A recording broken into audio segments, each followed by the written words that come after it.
Ahora sí. Bien, entonces ahora lo que vamos a ver son las teorías sociológicas de la educación. Dentro de esta teoría sociológica de la educación, la primera que vamos a mirar es la teoría funcionalista. ¿Sí? ¿Qué dicen los funcionalistas? Señorita, ¿se ve el texto? Sí, profe. Los funcionalistas dicen que deberíamos empezar con un análisis lógico del concepto de sociedad y preguntarnos qué ocurriría si una sociedad grande o pequeña, simple o compleja, ha de sobrevivir y desarrollarse. Entonces, tal vez una pregunta que nos pueda ayudar como más sería esta. ¿Qué debe hacer una sociedad para desarrollarse? Independiente de que sea grande o pequeña, ¿sí? O simple o compleja.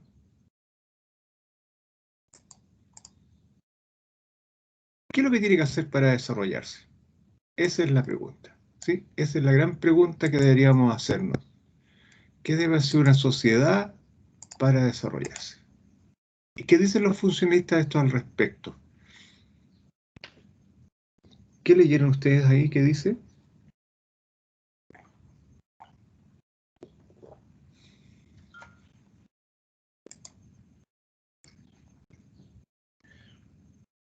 Bueno, los funcionalistas dicen lo siguiente. La sociedad debe reclutar nuevos miembros. Reclutar. Vamos a ver lo que es reclutar. No sale sinónimo de reclutar. Proveer, incorporar, ¿sí? Nuevos miembros. Dado que hay generaciones mayores que van desapareciendo.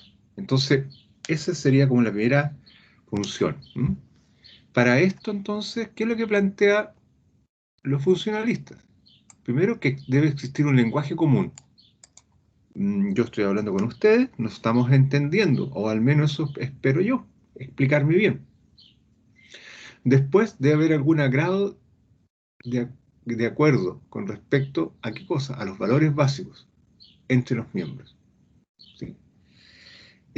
Cuando se habla de valores básicos, se está hablando eh, de aquellas situaciones en las cuales los seres humanos se ven en, ilusionados, se ven eh, atraídos para poder conseguir. Entonces, valor es una idea, es un objeto que para uno es muy importante y uno lo hace ordena su actuar, su vida, para conseguir eso.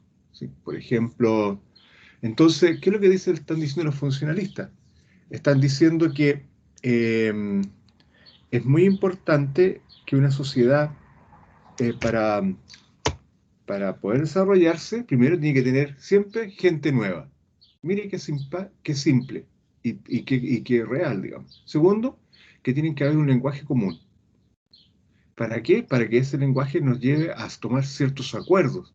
Sin acuerdos no funciona una sociedad.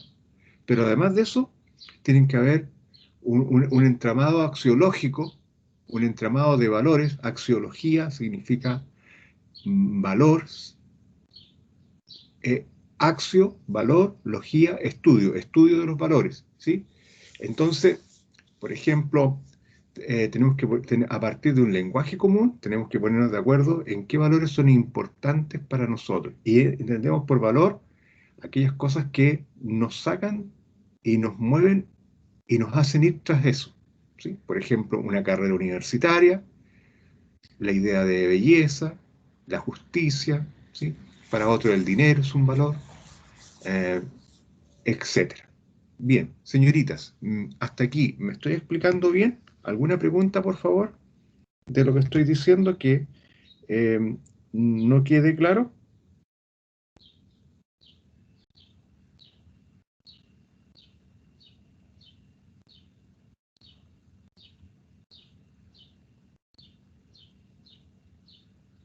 Como el agua, profe.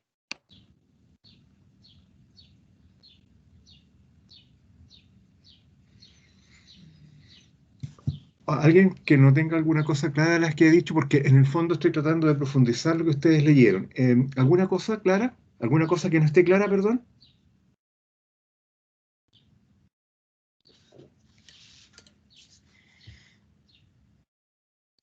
No hay ningún problema. Todas las preguntas son bienvenidas.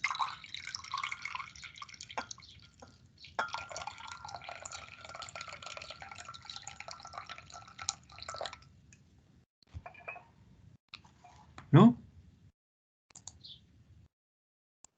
Todo claro, profesor. Bien. Entonces, eh, voy a hacer algo aquí que quiero que quede súper claro, ¿eh? Que tiene que ver con lo siguiente. Eh, a ver, es lo siguiente. Entonces, necesitamos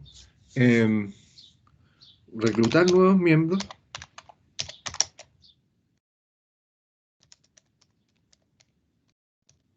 Necesitamos lenguaje en común. Necesitamos grados de acuerdo. Necesitamos valores básicos. Entonces, pensemos en nuestro mundo, ¿no? Aquí necesitamos decir algo. Necesitamos tener una formación que nos permita ponernos de acuerdo.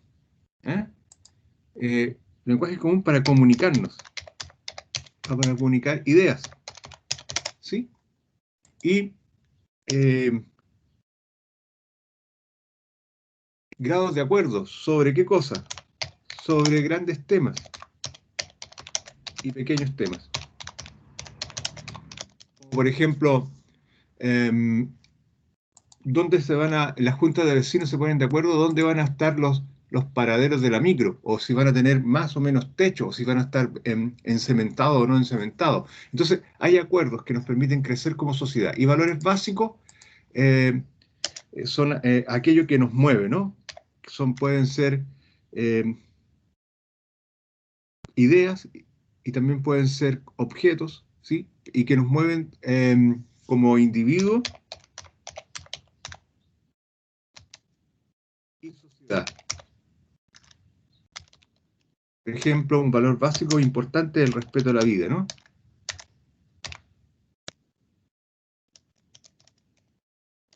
Respeto a la vida. Bien, chicas, no sé si va quedando un poquito más claro.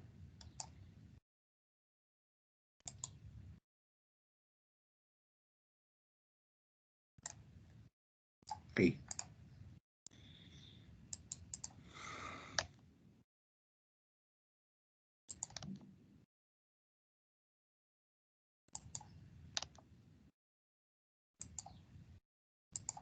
Bien. Entonces, demos un paso más. Para que una sociedad entonces se desarrolle, tiene que resolver determinados problemas. Y los problemas que toda sociedad tiene, según esta teoría, los mecanismos de resolución de problemas, mire lo que estoy diciendo, mecanismos de resolución de problemas, les llaman instituciones. ¿Sí? Entonces, eh, ¿quién resuelve los problemas? Las instituciones. Bien. Hasta aquí, ¿alguna pregunta?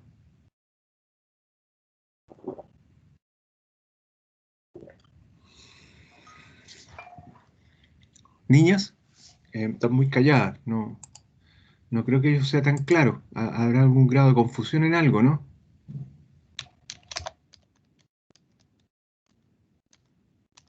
Yo tengo una duda, profesor. Eso es lo que yo quiero saber. Dígame. Eh, ¿Por qué se les denomina instituciones a los mecanismos de resolución de problemas? Porque es una nomenclatura para poder organizar em, el proceso de cómo se constituye una sociedad. ¿Sí? Entonces, vinieron estas personas, miraron, acuérdense que usan el método de la observación, miraron y después reflexionaron y se dieron cuenta que la sociedad funciona en la medida que hay ciertas estructuras, ¿sí?, que van permitiendo desarrollar estas problemáticas, ¿sí? Y estas problemáticas nos permiten empezar a hablar, bueno, sobre los problemas que nosotros podemos desarrollar o resolver. Y desde esa perspectiva, entonces, la idea entonces es decir, bueno, pongámonos de acuerdo, y le pusieron el nombre de institución para poder referirse a cómo podemos explicar, ¿sí? Que, que la, que la sociedad funciona, ¿no? No sé si me explico. Sí, profesor. Sí, gracias. Entonces, mire, hay una cosa, la institución entonces se podría entender como un sistema, ¿sí? Eh, ¿Sí? Que tiene pautas de funcionamiento, ¿sí? ¿Se ve bien la diapositiva ahí? Sí, profesor. Y estas pautas de funcionamiento son organizadas, ¿sí? Y son permanentes. Y lo que pretenden las instituciones es satisfacer y responder a las necesidades básicas de una sociedad.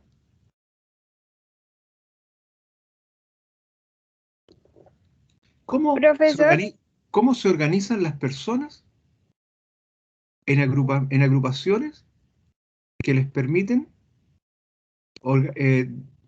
satisfacer sus necesidades básicas? ¿Sí? A esto le llamamos instituciones y son relativamente permanentes. ¿Mm? Dígame nomás, señorita. no sé si es a mí o a mis demás compañeros, pero no veo nada. O sea, tengo la pantalla en negro. ¿Los demás cómo ven? Creo Yo que lo no veo está a usted, compartiendo, profesor. profe. Sí, también lo veo a usted. Profesor. Ahora sí que me veo, ¿o no? Ahora sí. Sí, ahí Gracias. sí. Sí. Ya, entonces, ¿por qué se llaman instituciones? Porque las personas necesitan agruparse se agrupan frente a estructuras que les permiten solucionar sus necesidades, ¿sí? Pero esas estructuras tienen dinámicas propias, tienen pautas, tienen maneras de funcionar, ¿sí? Esa forma de funcionar permite que las personas puedan sentirse albergadas, cuidadas. Entonces, por ejemplo, eh, em, ante la necesidad de tener más gente, todos ponen el ojo en la familia porque allí, dentro de los núcleos familiares, se procrea más personas, ¿no? Se trae al mundo más personas. Entonces, desde esa perspectiva, eso digo. Ya, no sé si le respondí, señorita, tal vez fue un poco, me extendí demasiado y la enredé más, ¿o no? No, profesor, está bien. Me quedó claro, gracias. De nada. Entonces, seguimos nomás. Entonces, ejemplos de estas instituciones. Primero, la familia. ¿Para qué sirve la familia según los funcionalistas? Bueno, esto fue muy amplia, ¿no? Ayuda a resolver el problema del suministro de nuevos miembros, ¿vale? Ya lo vimos en la clase anterior, ¿se acuerda cuando hablamos de la familia? Y ahí decíamos que la familia es un proceso, es una instancia educativa que permite que los hijos se desarrollen como personas, pero también permite que los padres crezcan y se desarrollen como personas. Bien, otra institución también es el tema económico. ¿Para qué sirve la institución económica? Para alimentar y vestir a la población. Bien. Pregunta, ¿alguna pregunta?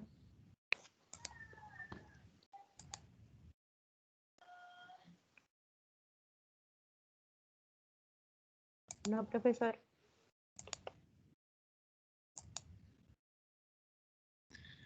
Entonces, desde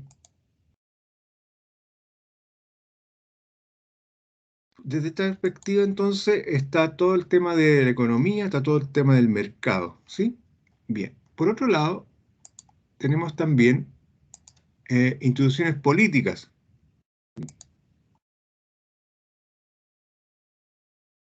¿sí?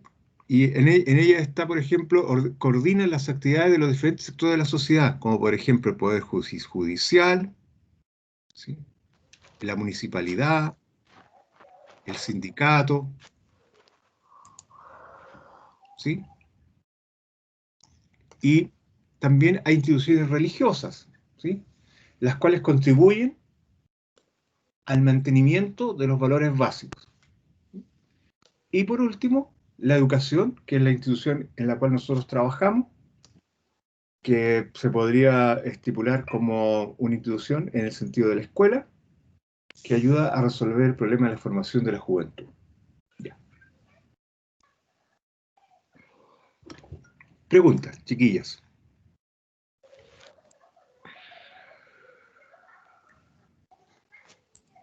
¿Alguna pregunta?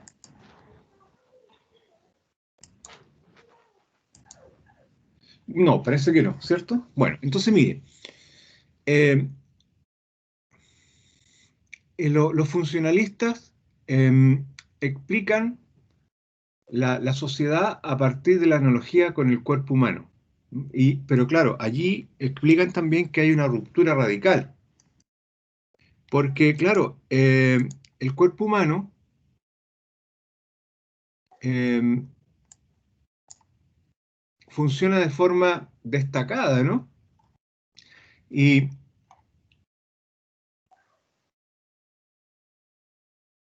cada parte está conectada con el todo, ¿sí? Nuestras manos, nuestros pies, incluso nuestra cabeza. Por ejemplo, cuando se hace un baile, está todo conectado y los que son más coordinados pueden mover todo, pero allí hay un trabajo que tiene que ver no solo con lo corporal, con lo kinésico, sino tiene que ver también con lo cognitivo, ¿sí? Cómo se lleva la coordinación, cómo se mueven las personas cuando bailan tango, por ejemplo, o cueca, ¿sí?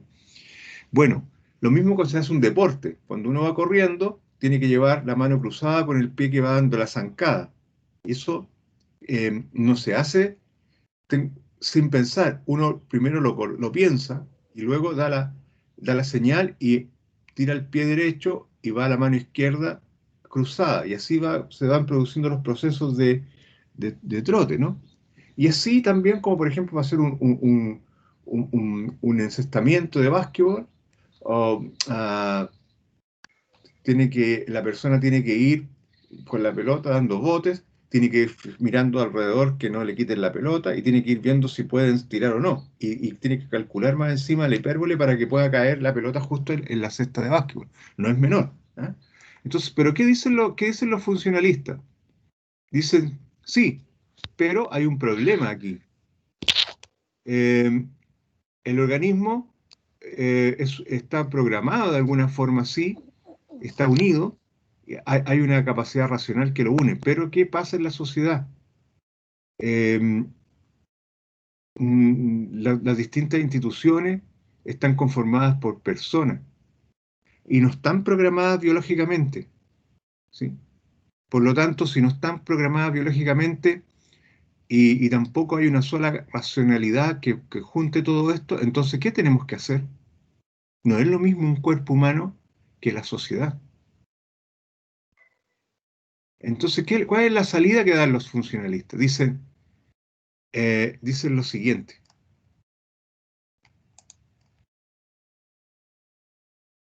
la cultura y la socialización es fundamental para entender los procesos que se dan en la sociedad. Es decir, si una institución necesita funcionar con eficacia, la gente ha de ser forzada e inducida a cumplir sus roles. ¿Y cómo se induce y se fuerza a la gente a cumplir los roles? A través de procesos educativos. Es decir, ¿se fijan lo importante que es el proceso de socialización? Cuando hablábamos en las clases anteriores sobre socialización y hablábamos de el tema de ah, pautas, conocimientos, destrezas y valores. Y entonces, ¿quién hace eso? Familia, pero primordialmente también la escuela. Entonces, ¿qué dicen los funcionalistas?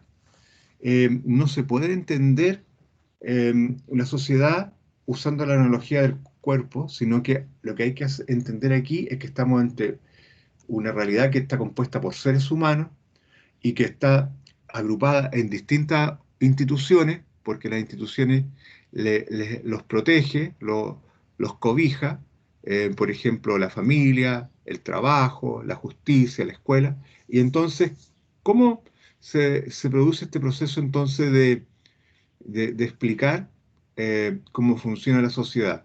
Bueno, la sociedad funciona en torno a conceptos en torno a una cultura y en torno a un proceso de socialización. Entonces, cuando hablamos de educación y hablamos de socialización, lo que estamos entendiendo es que, desde la perspectiva funcionalista, es que es el mecanismo que se usa socialmente para mantener una sociedad. Entonces, claro, esta institución que es la educación, no sé si ¿se ve ahí, señoritas? Sí, profe. Esta institución que es la educación, ¿sí? que ayuda a resolver problemas sociales, es fundamental. ¿Para qué? Para explicar los procesos de socialización, ¿sí? Y para explicar que a través de esos procesos las personas se integran a la sociedad y son parte de la sociedad. Y en el fondo, en la escuela, a la gente se le enseña a ser parte de la sociedad en la que vive. Y los que no pasan por la escuela no tienen las categorías, ni las palabras, ni las pautas, ni la destreza para ser parte de esa sociedad. Por lo tanto, es complejo, es complejo, ¿eh? Entonces, no se produce el proceso de incorporación a la sociedad. Por lo tanto, la sociedad necesita de la escuela. Es tan vital nuestro trabajo que sin escuela las personas no tendrían las categorías para ser parte de la sociedad. Si así todo, con todo lo que hacemos, es complejo, imagínense cómo sería si no existiera este proceso educativo. Bien, preguntas, niñas.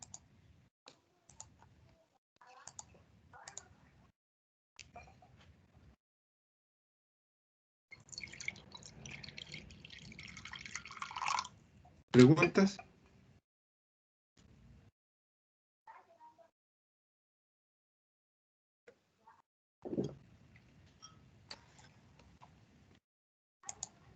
¿No? Continúo entonces. Entonces, Durkheim, ¿sí? Empezamos con Durkheim ahora. Durkheim es el sociólogo clave en la constitución de la sociología de la educación, como un campo autónomo de análisis social. Eh, y su pensamiento educativo se constituye como una ruptura epistemológica con la pedagogía de su época. Bien, ¿preguntas de aquí? ¿Alguna pregunta, niñas?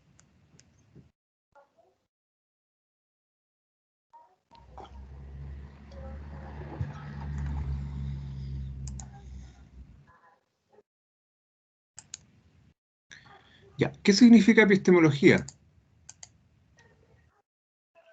Epistemología significa conocimiento. ¿Cómo se organiza el conocimiento? ¿Sí? Y lo que estamos tratando de decir aquí es que en el fondo, él hasta la época cuando aparece su pensamiento, se pensaba que la educación tenía un camino. Ahora, la educación tiene otro camino, tiene otra explicación de cómo se conciben los procesos educativos, ¿sí? Bueno, ¿qué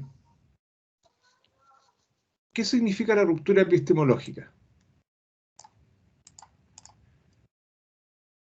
¿Qué pensaba entonces en esa época sobre la educación? Se pensaba que la formación moral es el núcleo de la actividad educativa, porque el fin de la educación es contribuir a la perfección de la humanidad. Por lo tanto, el ser humano es un ser libre en devenir, perfectible como individuo y como especie.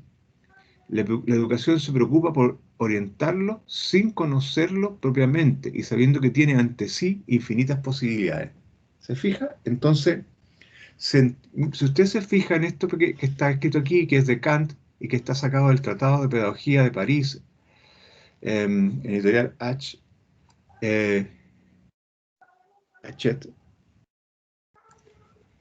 porque la última E no se pronuncia en francés. La formación moral, entonces, ¿cómo entiende la educación? Como formación moral, ¿sí?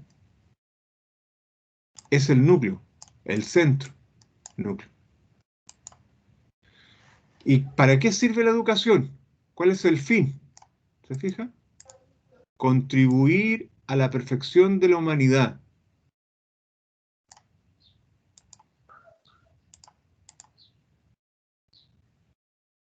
Entonces, claro, eso que está ahí todavía se hace. Pero, ¿qué es lo que dice el profesor? ¿Qué es lo que dice el autor Durkheim? Dice, sí, está bien todo eso, pero hay que entender que la educación como proceso tiene que entenderse en una perspectiva distinta, ¿sí? Distinta. Y esa forma distinta la vamos a ver ahora.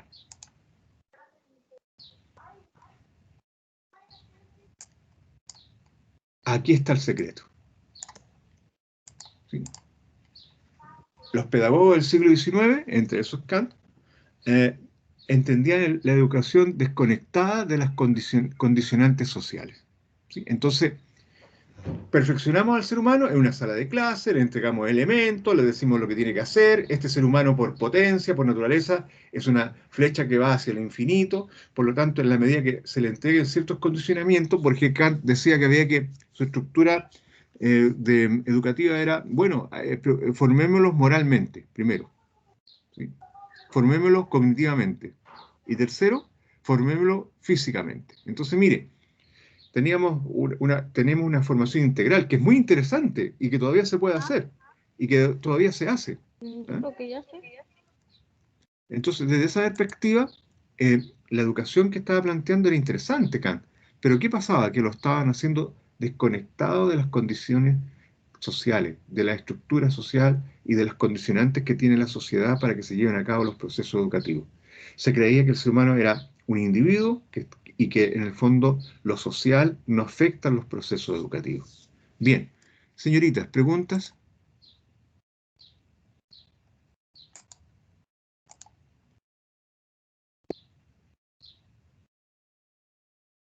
¿Preguntas?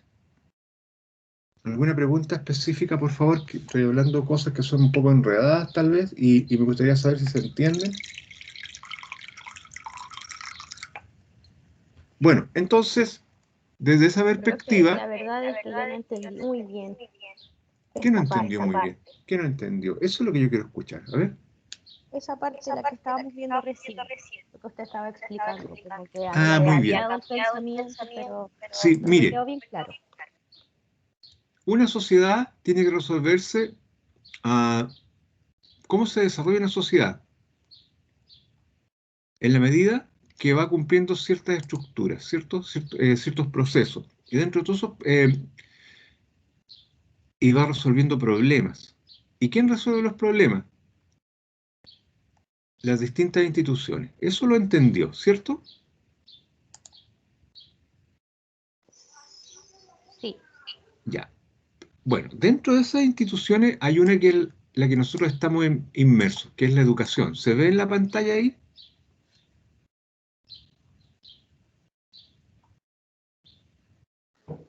Sí, sí se ve. Muy bien, muchas gracias Michelle por la pregunta porque me parece que es muy importante y me da la oportunidad de profundizar más. ¿Qué dice de la educación? Dice, ayuda a resolver el problema de la formación de la juventud. La institución de la educación, según los funcionalistas, ayuda a resolver el problema de la formación de la juventud. ¿Quién se dedica a formar a los jóvenes? La escuela, el liceo, la universidad y todo lo demás. ¿Eso cómo se llama? La educación. ¿Sí? Acuérdense que... Pero entonces, ¿qué dice? ¿Qué pasa después? ¿Qué pasa después? Que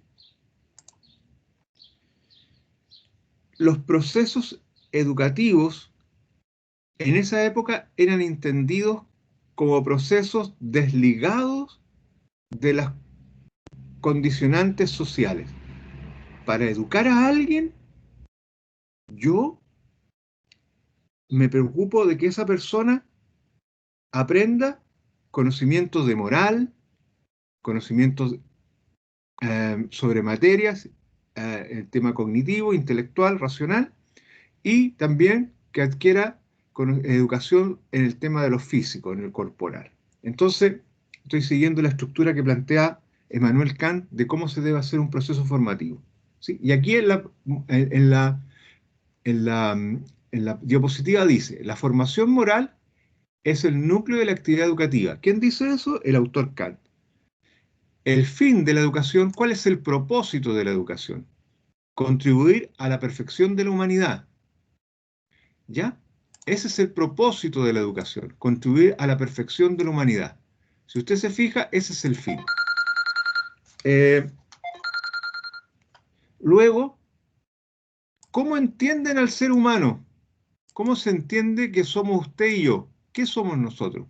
Un ser libre que en el devenir, es decir, un ser libre que uno puede construirse sin ningún problema de acuerdo a lo que uno quiera. En esa construcción de lo que uno quiera, se perfecciona, perfectible, ¿sí? Como individuo y como especie. ¿Y qué hace el proceso educativo? La educación. Vamos a ponerlo de otro color. Ahí. ¿Qué hace la educación? Nos perfecciona. Y nos dice, usted tiene infinitas posibilidades.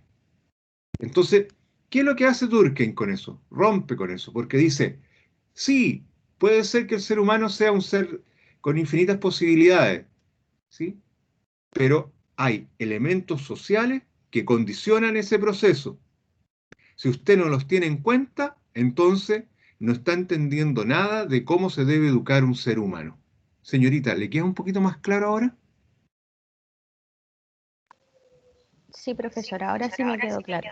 Sí, gracias por preguntar, Michelle. ¿Ah? Mire, entonces, eso es muy importante tenerlo en cuenta. Lo que pasa es que me puse a hablar sobre la analogía del cuerpo y el tema de la sociedad y no sé qué y no sé cuánto, ¿cierto? Bueno, entonces, ¿qué es lo que dice este señor Durkheim y qué dicen los funcionalistas? Dice, si usted no toman en cuenta las pautas, ¿sí? Si usted no socialización,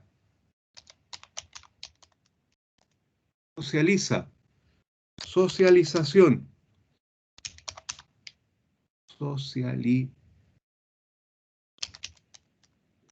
bien escrito, sí, está bien escrito. Si usted no le entrega valores, voy a partir al revés, pautas, conocimientos, destrezas a los estudiantes, entonces esos estudiantes no pueden ser parte de una sociedad. ¿Sí? ¿Y de dónde saca todo eso? Todo esto que está aquí. Bueno, de lo que se observa en los procesos sociales, de lo que la sociedad nos pide a nosotros como escuela que le entreguemos a los estudiantes.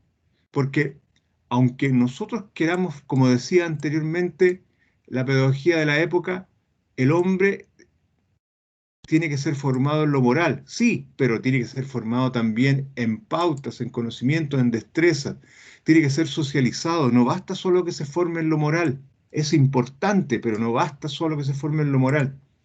Entonces, si no se tiene en cuenta todo lo anterior, entonces estamos entendiendo no estamos entendiendo, perdón, que la sociedad y que lo social influye en los procesos educativos, ¿sí? Por ejemplo, si yo no tengo internet en este minuto, no puedo conectarme a esta clase. Si yo no tengo un computador, no puedo conectarme a esta clase. ¿Sí? Entonces la pregunta siguiente es, ¿por qué no tengo eso?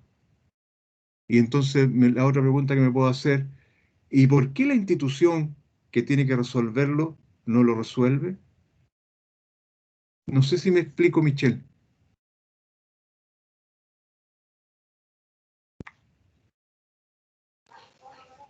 Sí, profesor, si se Ya, explica bien. bien. Entonces, ese es el tema, ¿se fija?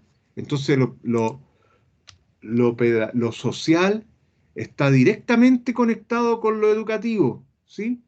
No basta con entender que lo educativo es solo educación moral, porque el hombre es perfectible, porque somos libres como individuo y como especie humana, y que la educación lo que hace es sacarnos, es como cuando uno lustra un zapato, es como el pañito que nos saca el súper brillo.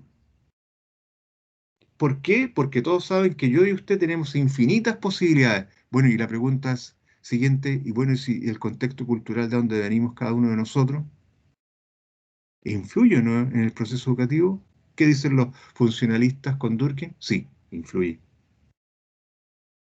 No se puede pensar en el hombre en forma abstracta, aislado de la sociedad. No es lo mismo un proceso educativo para alguien que está en la zona rural que en la ciudad. En la zona ciudad con todas las conexiones posibles, a alguien que está en la zona ciudad sin todas las conexiones posibles. Entonces, todas las instituciones, la salud, la religión, la economía, la política, la escuela, están completamente unidas. ¿Para qué? Para asegurar que una sociedad funcione y que una sociedad tenga lo que tiene que tener y que las integrantes de esa sociedad puedan gozar de esas cosas de forma normal, como se los merecen. Bien, entonces, los pedagogos del siglo XIX consideraban que la educación era algo eminentemente individual, solo individual, yo y yo, y lo demás no repercute. No importa si yo soy de la zona agrícola, no importa si yo soy de la marginalidad, no importa si yo soy de la aristocracia, porque si usted se educa, entonces va a tener millones de posibilidades para vivir. Pero ¿qué dice Durkheim? Dice, no se importa, no se puede desconectar lo social, las condicionantes sociales condicionan los procesos educativos. Bien, señoritas, ¿me expliqué mejor ahora?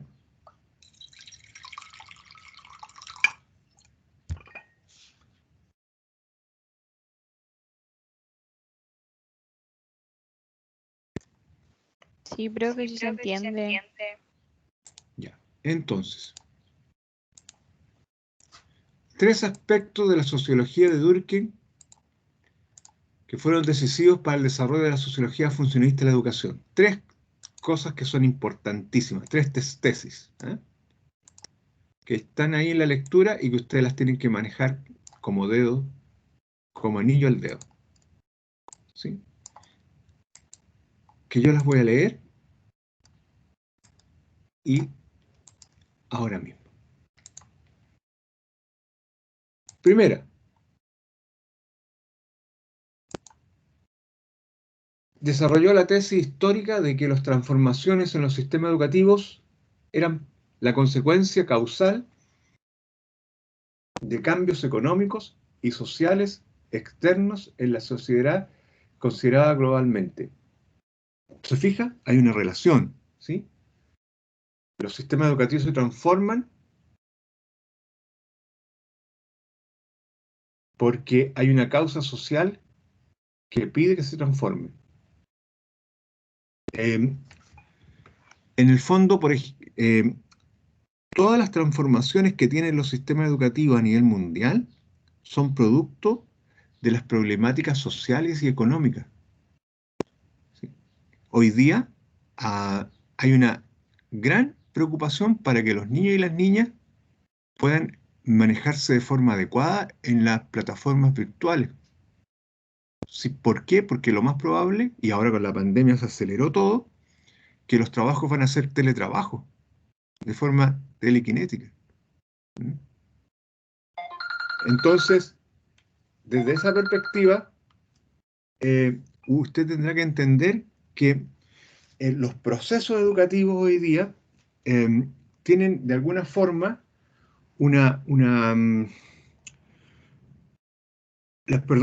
las transformaciones educativas hoy día tienen un origen en los procesos y en las necesidades que tienen la sociedad y la economía.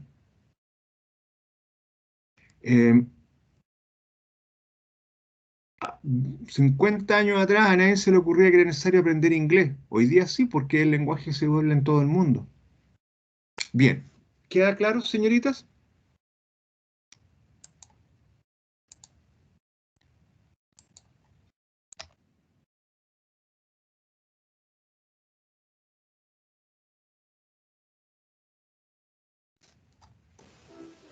Sí, profesor, queda claro.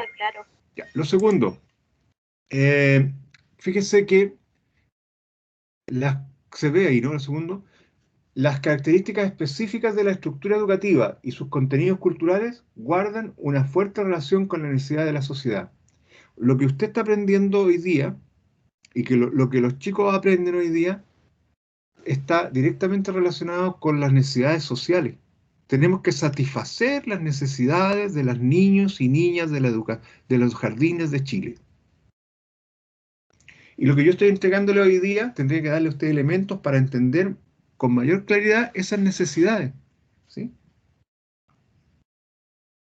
Bien. Tercero,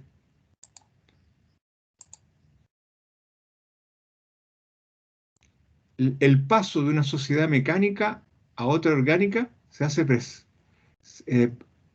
precisa una mayor individualización y esto se refleja en los cambios de la pedagogía y la organización escolar. El pasar de una sociedad menos compleja a una más compleja, ¿sí? De una sociedad mecánica a otra orgánica. Pasar de una sociedad menos compleja a una sociedad más compleja, entonces, ¿qué es lo que requiere eso? Requiere que los procesos de organización de nuestra formación pedagógica y los procesos también de nuestra organización como escuela, como universidad, se organicen de forma distinta. Entonces, esos son los tres tesis que planteaba Durkheim, que son fundamentales y usted las tiene que manejar al dedillo. Bien, preguntas, señoritas. ¿Alguna pregunta? Yo tengo una. ¿Con quién hablo? Con Fernanda. Fernanda. ¿Fernanda cuánto? Castillo. Ya, dígame, Fernanda. Es que el segundo enfoque no me gustó mucho. ¿No le quedó claro? No. ¿Qué es lo que no le quedó claro, Fernanda Castillo? Las características específicas de las estructuras de la educación. Como que no entendí. ¿A qué se refería con eso? A, a, a-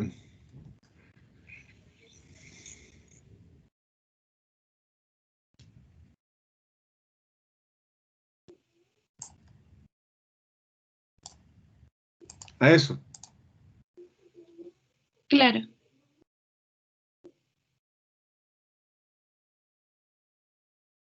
Bien. Fernanda Castillo, ¿cuál es su otro apellido? Sepúlveda. Fernanda Castilla Sepúlveda. Mire, eh, los colegios están organizados así. Eh, primero preescolar. ¿sí? No, Educación, no, sí, educación básica, educación media, ¿sí? Es una sí, estructura educativa, ¿sí? Después hay enseñanza media y enseñanza superior, ¿sí? sí, Y entonces, esa estructura educativa lo que hace es funcionar así porque de acuerdo a las necesidades que tiene la sociedad se ha estructurado así, ¿sí? Entonces, a los niños primero en el jardín se les enseña a afianzar ciertas conductas, ciertas actitudes que luego que estén de acuerdo con su etapa del desarrollo, con su etapa de acuerdo a la psicología del desarrollo, de acuerdo a la psicología del aprendizaje, para que entienda ciertos roles en la sociedad. Y eso además se hace a través del juego, ¿cierto? Luego, en la enseñanza básica, se le entregan otras características. Todo eso está de acuerdo a lo que necesita la sociedad. Eso no es así porque es el azar, sino que se ha hecho así, Fernanda, porque la sociedad le ha pedido a la institución educativa que organice así a las nuevas generaciones. Y en todas las etapas se le entregan conocimientos de tipo moral, cognitivo y eh, de actividad física, ¿sí? Que era lo que decía Kant, pero Kant negaba así que eso fuera influenciado por que eso fuera, eh, que la educación tuviera un vínculo fuerte con la sociedad, ¿sí? Que el fenómeno educativo, ¿sí? Entonces, esa estructura educativa no son al azar, ¿sí? Están hechas así por las necesidades que tiene la sociedad. Por ejemplo, en alguna época, en este país, yo con cuarto medio podía tener un empleo en un banco, ¿sí? ¿Por qué? Porque la sociedad necesitaba gente que tuviera contenidos culturales, conocimientos, esos son los contenidos culturales, cuando se habla de contenidos culturales, que están estructurados en el currículum, en las materias que nosotros enseñamos, ¿sí? Me bastaba con tener cuarto medio y yo podía ser parte del banco y podía entrar a trabajar allí. Hoy día la sociedad nos pide que tengamos una credencial, que es un título que dice que soy ingeniero, comercial, administrador, profesor, y allí yo me meto a trabajar en un banco. Lo mismo con la gente que atiende los mesones en la municipalidad. Bastaba anteriormente, y a lo mejor todavía sí en algunos casos contados, que la gente no necesitaba estudios universitarios. Hoy día casi todos están haciendo estudios universitarios. Entonces, las características específicas de la estructura educativa, de cómo se organizan los procesos educativos en la escuela, no son al azar, no son solo para perfeccionar al hombre en el aire, sino que tienen que ver con la sociedad en la cual está inserta. Es decir, tiene que ver con las necesidades que tiene esa sociedad para resolver el problema que tiene como sociedad, que es entregarle la posibilidad a la gente de tener una educación que le permita después estar en condiciones en el mundo en que vive. No sé si le queda claro, señorita Fernanda. sí, profe, gracias. Bien, ¿más preguntas, chiquillas? ¿Alguna pregunta?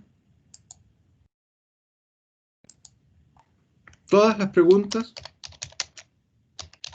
son bienvenidas. Sin temor, por favor.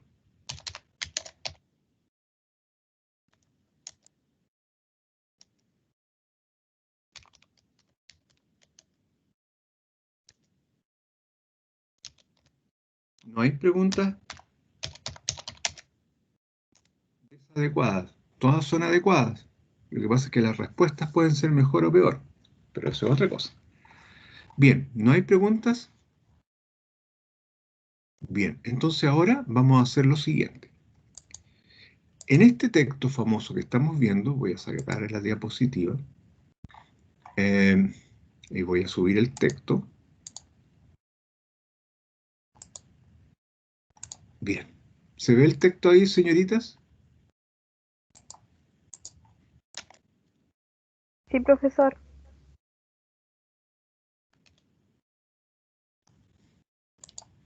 Bueno, en ese texto,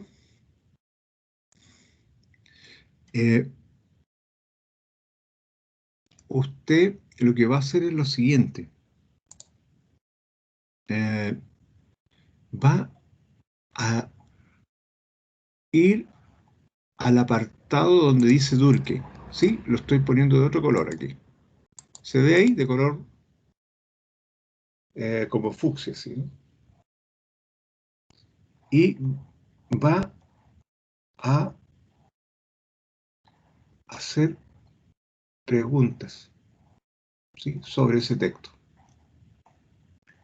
Pero ¿cómo va a hacer las preguntas? Sobre los párrafos, ¿sí? Entonces, este texto tiene media página, una página entera y otra. Son 2 páginas en definitiva, si usted se fija. Bueno, yo espero que me haga por lo menos unas 4 preguntas para que den cuenta del proceso de lo que usted está leyendo. ¿Sí? Bien, ¿alguna inquietud, alguna duda? Profesor, ¿esto se hace individual? Pueden hacerlo grupal. ¿Sí?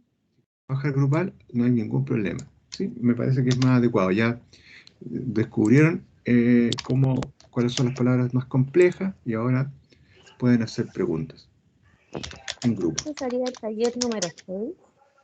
¿O es Sí, aparte? Ah, ya. este puede ser el taller número 6, sin ningún problema. ¿Sí? Hacer preguntas en grupo. 4 preguntas, como mínimo.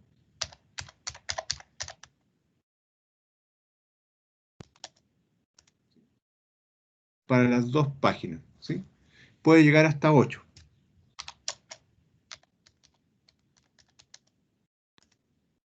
¿Vale? Bien. Preguntas, señoritas, para que puedan trabajar de la forma más adecuada. Acuérdense que esto pertenece a la primera, al primer paso del aprendizaje complejo, eso que les envié y que está en la UCM virtual, ¿sí? Se hacen preguntas para entender de qué se trata el texto y que nos permitan entrar en discusión sobre el texto, ¿sí? Ah, ¿eso queda claro?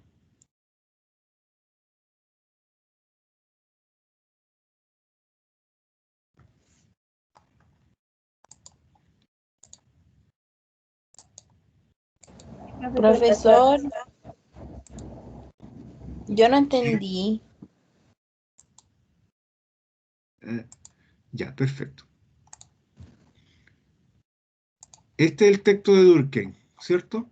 Este es el texto con el cual ustedes trabajaron buscando marcos interpretativos de la educación, enfoque funcionalista. Con este texto ustedes trataron de buscar las palabras y los párrafos que no entendían sobre el texto. Eso fue lo primero que hicimos con el texto, ¿cierto?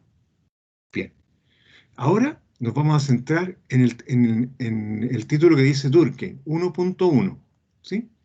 Y usted va a leer el texto nuevamente y va a hacer preguntas que sirvan para la discusión del texto, como lo hemos hecho en otras oportunidades usando la misma metodología de trabajo que está, esa metodología puesta en la UCM virtual y también creo que la envía al correo. Entonces, usted va a hacer, este es un trabajo que pueden hacer en grupo y pueden hacer 4 preguntas mínimo de estas 2 páginas o 8 máximo para que yo las pueda leer y tampoco me llene leyendo tantas preguntas, sino que así con eso yo puedo entender por dónde va la comprensión que ustedes tienen del texto. ¿Quién me dijo que no entendió?